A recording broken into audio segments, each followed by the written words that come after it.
From the Oklahoma newsroom, it's another Thunder Thursday here with our entire Thunder coverage team. I guess we're missing the great Barry Trammell, but the great Barry Trammell. He's in the upper north. Trammell. That's right. Sorry.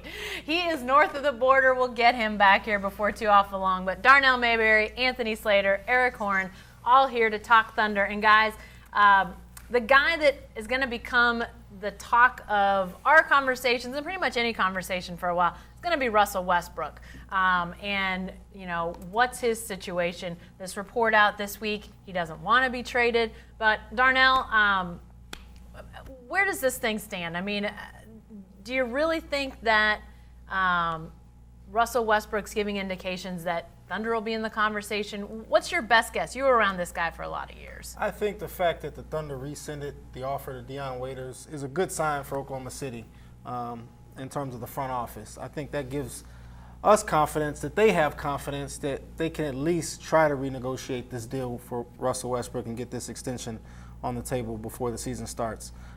That, to me, at least, gives me confidence. Well, you know, and it's interesting you bring up the Waiters question because I've seen some people question you guys on social media. Wait, if they let Waiters go, is that some sort of signal that they're not willing to pay? And, Eric, I think you had some good answers for people that said, now, wait a second. Just because they didn't pay Waiters doesn't mean they're not willing to pay guys. They just weren't willing to go above and beyond what he eventually got. Yeah, and maybe they weren't willing to be redundant, you know. They brought in Victor Oladipo via trade.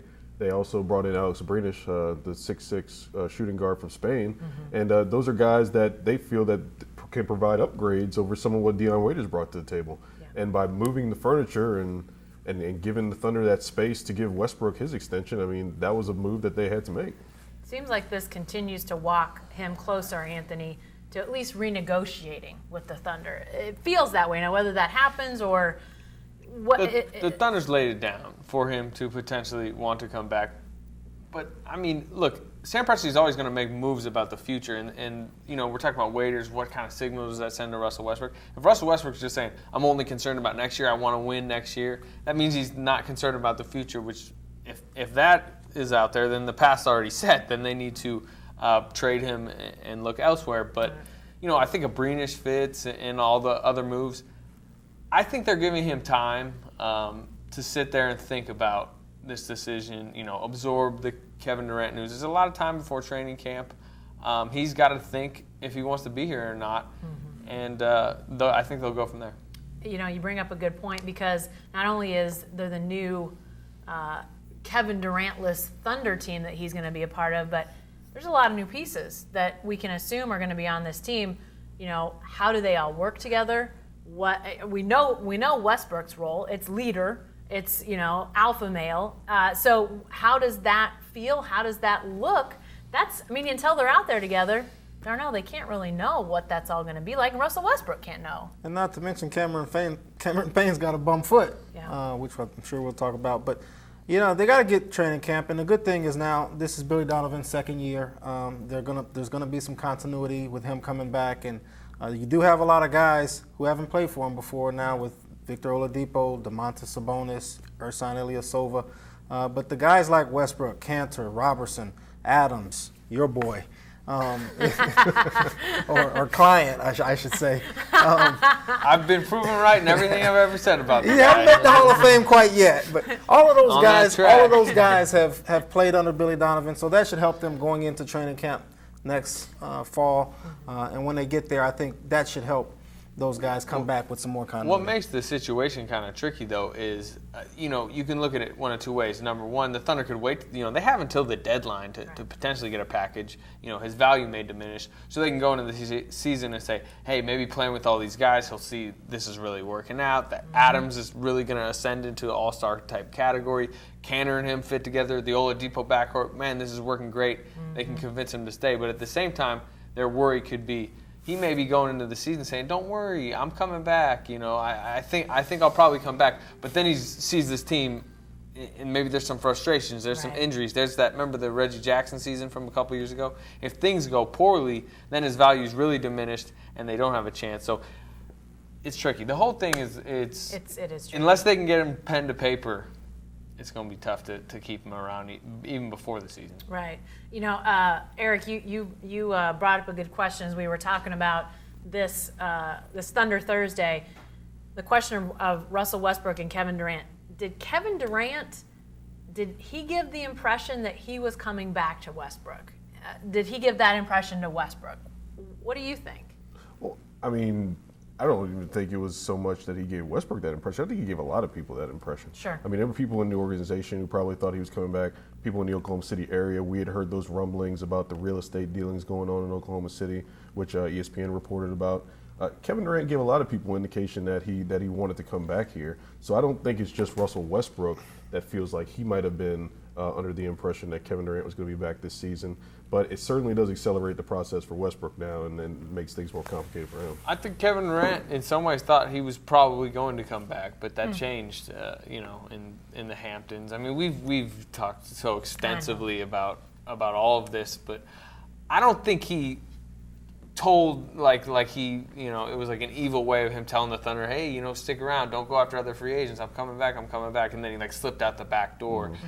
I just think, the process played itself out and the Warriors won the sweepstakes, and a lot of people are going to be hurt about it, and that's just kind of how it is. It's an interesting, though, question because, I think you're right. That impression was probably felt by a lot of people, but then we've talked about this, guys, Westbrook not playing in the Olympics.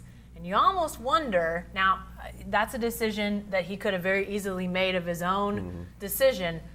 But Darnell, the idea that he could potentially today be on that Olympic team with Durant after everything that happened. It'd be awkward. It'd be crazy awkward. Not just Durant. I mean, with Draymond and Clay out there, Harrison Barnes. Yeah, I think there's more to the Kevin Durant, Russell Westbrook story than we all realize. A couple of the national talk shows, the talking heads on those, they've brought it up over the last couple of days. You don't work with someone for this long and not say goodbye or tell them that you're leaving. Mm-hmm. We've worked together almost 11 years, Jenny. If I left tomorrow, right, I wouldn't not call you or say something to you in the form of, hey, this is what I'm doing. It's been a pleasure. I'll see you later. And they haven't talked. Kevin Durant said they haven't talked. So what's that about? That's weird to me. It's weird. The whole thing's weird. From what I've heard, he texted them. Who texted who? Kevin Durant texted Russell Westbrook after the decision? Right after the Players Tribune. See, sometimes the nature of a breakup can be so shocking and so, insulting abrupt to a player that they could feel, that was too much. Like, we're just going to go forward. We're not going to, I'm going to just stew about it myself. And, that alludes kind of to what Kevin Durant was saying about our relationship will never be the same. Maybe it was certain things that Durant did in the process that made it that way. And, we know Russell Westbrook's a fiery competitor, so he might have taken things a certain way that. And I think Darnell, brings up a great point that there's got to be some stuff going on here because outwardly these two guys were each other's biggest defenders. And we know that they were both fiery and they could get into it with each other. But, we saw, I was thinking even today about Durant, defending Westbrook after the Cuban comments. But that was a pretty well-known situation, but there were others. These guys talking about brothers and, friends. And so that to me all the stuff that Anthony wrote leading up to Durant's Hall of Fame induction, the Oklahoma Hall of Fame, go back to that. That speaks volumes about what they were saying about each other in terms of where they stood. I think, look, the setting of that interview, I sat with Kevin Durant in Memphis. He was hurt. He had the hamstring injury early in the season. He was not playing. The entire team went out to the court for about 16 minutes before the game. And Durant had done his pregame work, and he was in the locker room. I went with him 15 minutes in the Memphis locker room. It felt like an authentic setting, and he sat down and he kind of spilled it all on him and Westbrook's relationships, and even was talking about times he gets frustrated or cusses out Russell because he's taking more shots or he's taking shots that Kevin doesn't like. But even within that, he said, "This is a personal friend who I've been through a lot, who I have told some stuff when me and my family are going through problems. Just because he shoots 3 more times than me doesn't mean I'm taking that off the court and suddenly that's a problem with us off the court," which I think is the truthful statement. I think what we maybe miscalculated through this whole thing is what Kevin Durant really did feel about what was going on the court, and that those shots were probably in a little bit of a sense or what led him out of town. It's not like, man, I hate Russell Westbrook. It's like, man, I just don't want to play with that anymore. And I think he doesn't want to say that publicly. He didn't want to say that in Vegas. And I think that's led to some of these kind of like what's going on, the awkwardness, because he doesn't want to, I'm asking him about Russell Westbrook, and I want him to be honest with me in Vegas, but if he's like, yeah, it was part of why I left, man, that guy shot so much, or like I was just kind of tired of playing with that. I mean, think about where that quote's getting plastered the next few days. Right. Yeah, the awkward, I think awkward is a great word because, here Durant is becoming a villain around the NBA, and yet he's still trying to sort of toe that line. I mean, obviously he's beloved in the city he's now in, but pretty clearly this was a move that did not endear him to the other cities and fans around the league. It's funny. It's really funny how the tables have turned because Russell Westbrook was that villain, the bad guy for so many years, and he took all of that heat. And now Kevin Durant is becoming the other end of that, and he's not used to it. And if he doesn't do well, and no one has any reason to suspect that he won't do well out there, it's only going to go up another level. Yeah, the weird thing about how we just like cover all this though is like I really do think this thing went down to the wire between the Warriors and the Thunder, and it could have gone either way. If he comes out and says he's returning to the Thunder, I mean, for the last couple of weeks, everyone's writing about he's Tim Duncan 2.0, he's coming back, he's committed to there. So wanting to play with the Warriors a little bit more has now just completely flipped his script on its head. I think that's right to a point, but this whole, he didn't handle the departure well. Yeah, exactly. Person close to the situation talking about Westbrook, and that was the reason he left. I mean, that story doesn't get out unless Durant knows it's getting out. I'm not sure that's true though, because we talk about some of his inside circle and different things. That might just be somebody in his inside circle like saying, let's get the heat off Kevin. I'm going to go out and do that. I mean, we don't know that Kevin I doubt he said, hey, Rich or whoever, somebody, go plant that. It's interesting, though, that you'd have a guy, like Darnell said, a guy that they worked together for all these years, talk about each other in such glowing terms. Seemingly have, I know, and we've talked about this, guys, that, that national narrative that was out there for so long about how they didn't get along, but all of us who covered them on a day-to-day basis said, that seems a little overblown. I mean, are they a match made in heaven? Maybe not, but to say, well, you go into practice and there's evidence that they've been brawling or something. I mean, that didn't seem to be the case either. They highly respected each other as players. But then where's the phone call after he leaves? It's just interesting how this has all gone down. It wasn't just Russell. I mean, it's not like he called some of the other teammates. He just didn't leave well. He called Sam because Sam was down the street. But in the Holiday Inn Express. Yeah. Hey, you talk about him and Russell, and I do think that's obviously probably the most interesting aspect of all this. But how about the city that he loved so much? Yeah. He didn't give them a good goodbye. He didn't come out and have a heartfelt message to them. He didn't do a back page ad like Al Horford did for Atlanta, and Al Horford didn't have near the connection, or at least that we thought. So it's not like to me, it's not, oh my God, this is a Russell Westbrook thing. It's like a Kevin Durant he didn't leave anyone. Is he bad at goodbyes? Is that the case? Kevin Durant is bad at goodbyes. He doesn't like goodbyes. He's moved around. No, he's moved around a lot. He went to 3 different high schools. He was at Texas for 1 year. That's true. The thing that's interesting to me, though, even when I was down in Vegas and talking to him about Oklahoma City, like he had some good quotes down there, but it had to be like pried out of him to where his team should have got him out early. It would have been a good PR move to have him. Like he's so smart and authentic enough at with the media talking that he could have given some really good quotes. It's just he wasn't made available. He kind of disappeared. Okay, we've talked a lot about Kevin Durant, and we'll continue to. But today, let's transition to a couple guys that are on this roster. You guys want to talk about James Harden trade? No. Well, I tell you what. Before we amnesty perk, is it too late to do that? No. Before we get to those current guys, let's talk Waiters for just a second. We hit on it a second ago with his deal. What happened here, Eric? You want to try to explain? Well, I mean, he kind of said it in an Instagram post that he had opportunities to go some other places, and I mean, he passed up those opportunities to do something better for his family. Now, I mean, it looks like he's betting on himself, taking the 1-year deal with the 2nd-year option to maybe parlay that into another year, into a long-term contract somewhere else. It makes you wonder why he couldn't have done that with the Thunder. And we don't know if the Thunder threw him a 1-year deal or not.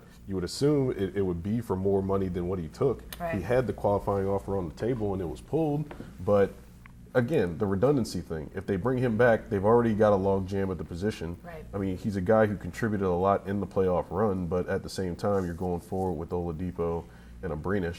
So for him, I think it's an opportunity to join a team where he's going to have a little bit of competition at the shooting guard spot with guys like Josh Richardson, Tyler Johnson, Wayne Ellington. But Dwayne Wade's gone. He gets to be Kobe Wade now, his nickname from back in the day. And maybe he'll get an opportunity to be showcased more in Miami. Yeah. I don't question the Thunder in this as far as why they didn't bring him back. They are trying to keep the cap space available for Westbrook. I question some of the other teams out there with money. Like when we talked about it on the podcast, but the Kings gave Aaron Aflalo, who's now 31 or 32. They gave him 2 years, $25 million. They gave Matt Barnes 2 years, 12, something like that. Wow. I mean, there's so many guys at his position out there that have way less of an upside. Like if you're the Kings, wouldn't you rather have a 24-year-old Waiters who showed promise in the playoffs coming in? You know, if it doesn't work, he clearly came in on a short-term, you know, like you could have got him on a short-term deal. I'm not saying, you know, eat 4 years, $40 million, but I would have given him 2 years, 20 if I was 10 teams in the league that had the money. How about Sacramento with Dion Waiters, DeMarcus Cousins, and Rudy Gay? Hey, they got Matt Barnes. It's not like, oh, okay, they got some like and Matt Barnes. Yeah.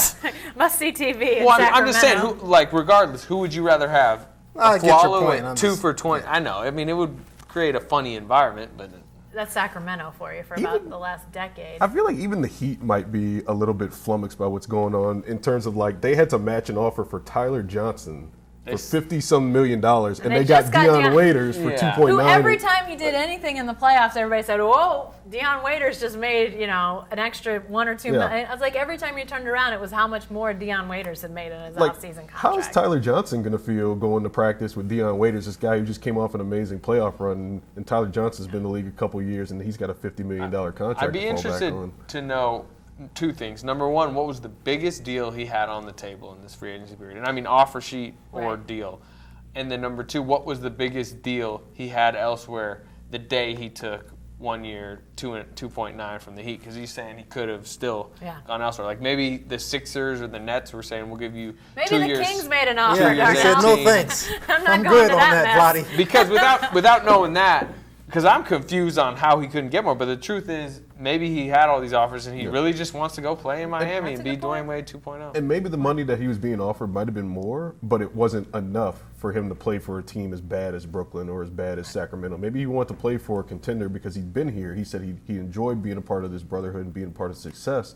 Maybe it took an inordinate amount of money for him to be able to go play for a Sixers or a Brooklyn Nets. And you got to remember, he also has experience losing. I mean, he never made the playoffs before coming here with the Cavs, so he probably doesn't want to go back to that. And in the East with Miami, even though they don't have Wade, they still got Bosh if he comes back healthy. They've got Hassan Whiteside, Tyler Johnson.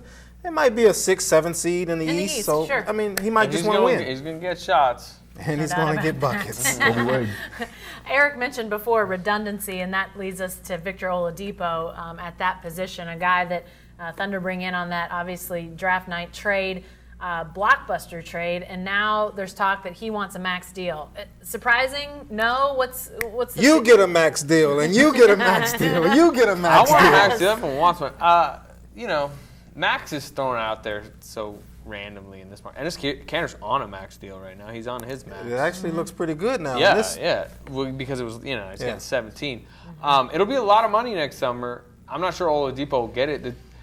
This doesn't really matter too much to the Thunder because he's restricted. You know what I mean? Okay, Oladipo, go see if someone will give you one, just like they did with Kanter. Kanter got it, they matched it. They're going to match whatever Oladipo gets. What he gets is probably dictated on what he does next season, which the Thunder wants him to do well. So do they have a chance to get anything done before the deadline, October 31st, right? Well, I mean, if you look at it historically, they haven't done that with past restricted free agent guards like Reggie Jackson or Dion Waiters. Yeah. But, I mean, like Anthony said, that's a guy that they're going to bring back and they can match. And to me, it seems like it's definitely a guy they're going to want to bring back because they traded a core piece to get him. I mean, with those other guys, Dion Waiters, they got him for nothing. Reggie Jackson was a guy that was in-house. So, I mean, you give up Serge Ibaka, you're not going to just let Victor Oladipo just walk like that. And like they say, he's restricted anyway, so he's going to get his money one way or the other. The weird thing is he's not the only restricted. Steven Adams is about to be a restricted free agent in the same summer, and Andre Robertson. Yeah. Adams is going to talk about a guy getting a max. He's going to get his max. Yeah. Robertson will get more than a lot of people are going to want to see around here, and then Oladipo's going to get big. Maybe one of them, to me, like maybe Steven Adams is the guy they work out an extension with this summer because he's so guaranteed to be here. I mean, just how much they love him. But it's almost wiser to not extend these guys now because then you can go into next summer and go after, like, let's say they go after, Blake Griffin or a Gordon Hayward or a big free agent. Right. It keeps them, until you officially sign them next summer, it keeps them on a small cap hold so you can go over the cap, wait to officially sign them even if you agreed. But if you extend them, they're immediately heading into next summer on the number that they're going to be. So beneficial both ways, to player and, in this case, the Thunder, potentially, to just hold off. Sometimes, I mean, to me, I don't think they could just, even if they're 100% planning on keeping Robertson, Adams, Oladipo, which I do think they'll all be here beyond next season, no way you're going to extend all of them and then have all that money locked in right at July 1st next year. Okay, lastly, a guy that will be here beyond this next season, we know, because the contract is Cameron Payne, but he has this foot surgery, guys. Did we sleep on just how bad this was, Darnell? No, I don't think we did. I mean, we saw him in the walking boot during the playoffs. We all kind of wondered, why is he in that? I think the Thunder downplayed it, and that's their fault, frankly. He shouldn't have been out there playing. He shouldn't have been out there in Summer League playing for sure.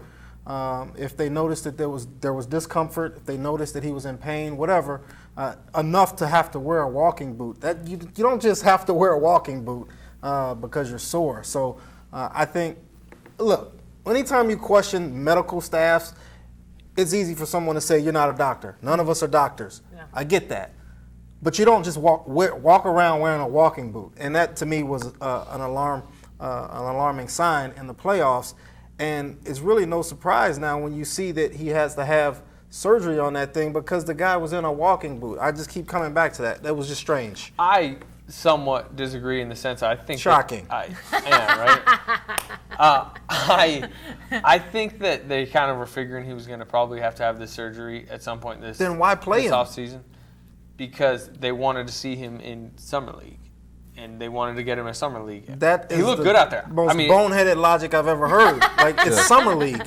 It doesn't matter. He looked good because he's a heck of a player. Getting him playing time in the playoffs, I can agree with that. But Summer League seems a little pointless. Well, if he's going to get an off-season Jones fracture surgery regardless, why not let him play Summer League and have that beneficial time playing with because it's a stress fracture injury. Stress fracture injuries build over time. They get worse over time. The more you play on it, the worse it's going to get. If we all should be experts by now. We're not doctors, but we are experts on Jones fractures. The Thunder must have a Jones fracture on their roster. Well, what if, like, they were seeing that it was kind of like a minor issue then? Would you have just not played him? Would you have just got him the surgery when it was way more minor and they were just having him in a walking boot, but he was still practicing? Like, what do you do then? You rest it. Look, the guy barely played. We're talking about March, April. Like, he wasn't playing. When he played in Summer League, to me, that was a bad decision. I don't know who made the call, but that was a bad decision. I guess the question becomes, where was his fracture at the time the Summer League started? I don't know that we have a good answer to that. No, we don't have their images. Yeah. We don't have anything. We didn't even know we just knew he had a walking boot on. It's not like we knew his fifth metatarsal, blah, blah, blah. If it was I think to your point, Darnell, if it was to the point where they felt like surgery was coming, that would be the point where you would say, now, what's going on here? Yeah. I don't have a good answer for that because I don't know if that's where it was. But if it was a minor deal, maybe he exacerbated it again or made it worse, or maybe it became worse when they didn't think it would. I don't know. But here's a guy that, would it be great to have the Summer League experience? I think so, because he's a guy that maybe they didn't get to play as much as they would like. But, is he going to...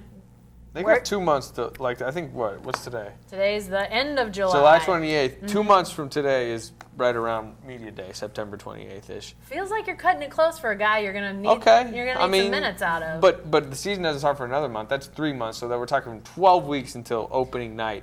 6 to 8, Does maybe it- give it 9, 10. Does it beg the question? I'm what's not more- saying like this is an awesome news for the Thunder. No. I'm just saying like it's okay. But does it beg the question, what do they value more, his summer league experience or his camp experience? Because it seems like that they may have jeopardized some of his time in camp with this injury. You better hope that they don't trade Russell Westbrook either. Yeah, he could That's be a just great point. Not only would you have a guy Eric drops coming the back. bomb in the middle of this conversation. I mean, you trade Russell Westbrook, you're gonna It's struggle not like they're regardless, like you we know, need like, wins, we need yeah, wins if they trade you're Russell gonna- Westbrook. You're It's gonna be probably better if rebuilding they get anyway. some But losses. I mean, it would put even more stress on Cameron Payne's development if he had to come in and immediately be the starter after coming off an Although injury you like know, that. D'Angelo Russell may be the starter if they're trading. Oh, that's true. Here we go. That's Turn true. on the draft, Just kidding. the draft machine, the trade machine. All right, always interesting stuff. Thanks for joining us on Thunder Thursday, and be sure to stay with the best coverage team anywhere at newsok.com and every day in the Oklahoman.